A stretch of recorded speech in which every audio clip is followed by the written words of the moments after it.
Hey, today we're going to cover a few new responses from Arrowhead's QA. We'll also look at their new job opening and what it means for Helldivers 2. I'll also discuss how the developers have confirmed no nerfs are coming up, especially for the Coyote. Plus, we have so much more to talk about. If you enjoy my content, please support the channel by clicking the thumbs up button below the video. With that said, let's jump right in. Hey, what's up, Helldivers? Let's talk about nerfs. There's been a lot of discussion going around, and some players have assumed the developers are planning to nerf the Coyote. I've actually debunked this in the past. However, we have a response from Arrowhead's QA lead and CEO that addressed a question about nerfing the Coyote. It all started when a Helldiver asked the CEO if he could positively confirm that the Coyote would remain unchanged next month when the update arrives. Sham's response was essentially that everyone is stressed about the Coyote being nerfed. Then the QA lead responded shortly after, stating that he thought he had already told everyone they aren't nerfing the Coyote. So yeah, for you Helldivers out there who are currently worried about the Coyote, you can now exhale because yeah, there's no reason to freak out. It's going to remain the same as far as we know, based on the CEO and the QA lead's response. The only thing they absolutely need to do is take a look at other ARs, and hopefully they'll give us a few buffs for them and add some new customization attachments to throw on. Speaking of buffing weapons, what about the Halo ODST Warbond? Are they going to buff anything from the legendary Warbond? That's what a Helldiver basically asked. Shams replied to say that they're less prone to buffing licensed content, considering it does require a lot more work. But that doesn't mean they won't adjust anything, because you can also see he also talked about how they'll keep an eye on them and touch up on them if it's needed. My question for you Helldivers out there, what weapons from the Halo ODST Warbond would you like to see buffed? Feel free to leave a response below and I'll check them out. Alrighty, up next at number 3, we have a question I didn't cover in a previous video. A Helldiver asked if they're going to increase the level cap in Helldivers 2. Arrowhead's CEO replied that they haven't expanded on that yet, but he also mentioned that we won't see a level cap increase until the developers can release meaningful content to tie to it. I like how he mentioned at the end that a 350 level cap wouldn't do much for players unless medals are used for more things.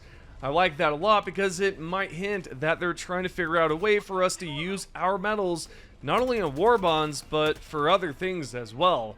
I saw a really cool idea and a suggestion somewhere about using medals to purchase XP boosters or even to buy things like temporary extra stratagem slots. If you have any ideas about what the developers could do with the medals, let me know by posting a comment below. We're now at number 4. There's a question about Warbonds. Did Arrowhead always have Warbonds in mind, or were they going to release content similar to Helldivers 1, where there would be downloadable content packs? Shams wrote back to explain that he wasn't around during that time, but he was able to tell us that the model was always to give away as much content and nice stuff for free while monetizing different things as well. The thing about this answer is that I have a feeling that during development, things were switched around quite a lot. For instance, we know that in a previous discussion, he talked about how Helldivers 2 could have been a free-to-play game before going back to premium, and how the goalposts were moved several times. So basically, there's a good chance that Warbonds were going to be released as downloadable content, or it could very well have been part of some sort of large battle pass. Now sure, Warbonds are essentially a battle pass to an extent, but what I'm saying is that they would have made it difficult or impossible to pick up super credits, to farm it. However, that's just a guess or me speculating, because he wrote back to a different Helldiver who asked how a free-to-play game would have worked. Shams talked about how it would have been approached from a completely different angle and would have required a different content pipeline. It looks like they made the right choice, or the correct choice, to be honest. Helldivers 2, I mean, yeah. Oh boy, it would have been a completely different game. And I'm glad that they went down the route they went, or the route. Tomato, tomato. The last question I'd like to cover in today's video is about performance. There's been speculation going around that GameGuard is the main reason for the poor performance and that it's causing the game to run terribly as of late. Arrowhead's CEO responded to a player who blamed GameGuard. If you didn't know, that's the anti-cheat program used to keep Helldivers safe from cheaters, yet to be fair, it doesn't do a great job considering cheaters pop up every so often and boost players' accounts without them knowing, so yeah. Anyway, Shams wrote back to say that GG, which is short for GameGuard, has some negligible impact on performance, and he recently confirmed this with the engineers more than once. He doubled down on it when a different Helldiver chimed in to say that GameGuard has kernel-level access.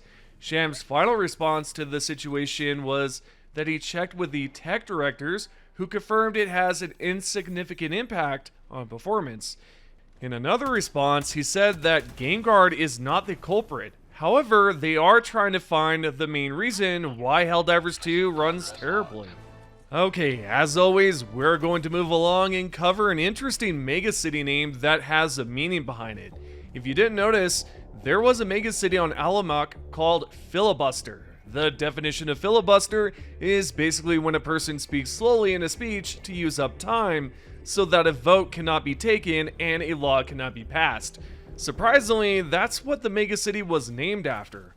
I'm not surprised given that Arrowhead has been creative in the past with megacity names. For instance, they had a city name, okay, I don't know how to say that, but I have heard it before, but that's named after a real place in Wales, United Kingdom. There's also another one there you'll notice as well, so yeah, I thought this was worth sharing with you because it's just some fun information to know about. Since we're talking about fun things to know about, did you know that we've got confirmation in Helldivers 2 that the Helldivers are not clones? There were quite a few players out there who assumed that was the case. However, we know it's not. Arrowhead's community manager, Baskinier, replied to a player who asked about it, and she denied that Helldivers are clones. All I have to say about that is either there's a lot of banging going on Super Earth and babies are being delivered non-stop, or perhaps Super Earth has a way of genetically engineering babies so they can grow up faster? I don't know. In fact, I should ask about that the next time I get the chance. Okay, next up, we've got an official post from Helldivers 2's social media account where they posted this and wrote, "Supply update. Due to digging becoming popular among Super Earth citizens, no shovels remain." Then if we check out the image below the post, we have a Stroman News screenshot where it says shovels have been sold out galaxy-wide and that the manufacturers are scrambling to meet demands after Stephen Cave's video. If you haven't seen that, I covered it in the past. It's this video right here in this post. That's also from the official Helldivers 2 social media account. Hopefully they can figure out a way to give us a Helldivers shovel to use in game instead of us trying to look for one on the map, right? I would just like to have the melee weapon as an option.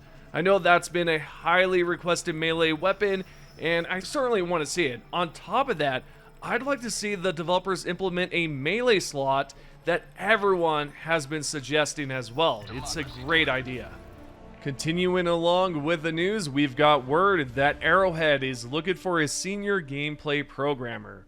They're looking for a developer who can guide teammates, balance performance, and creativity. We can also see there's a few bulleted points where they mention or brought up how they want someone who can write gameplay code that's clean, scalable, and performance aware, as well as someone who can debug complex gameplay issues and collaborate with design, QA, and production. There's even more discussions going on below about performance trade-offs, CPU architecture, and memory. I also noticed that at the bottom they talk about gameplay, content, some other stuff, and even AI as well. So very interesting.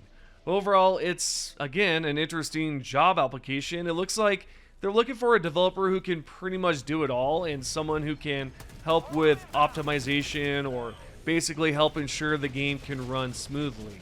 Lastly, we've got the top 3 comments. First, from this Helldiver that talked about how it's wild that the developers, or more so the CEO, discussed whether the 500 kg bomb should take out a War Strider, and mentioned realism.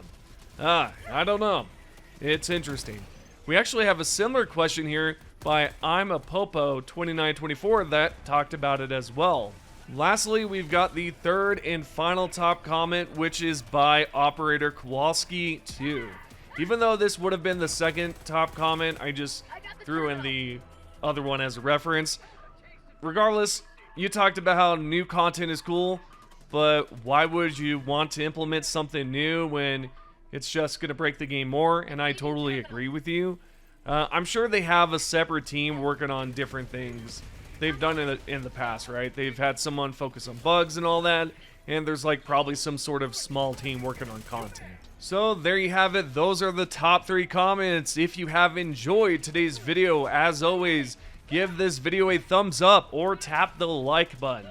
Subscribe and turn on notifications, and I hope you have enjoyed it. So yeah, thank you so much for watching, and I'll see you in the next one.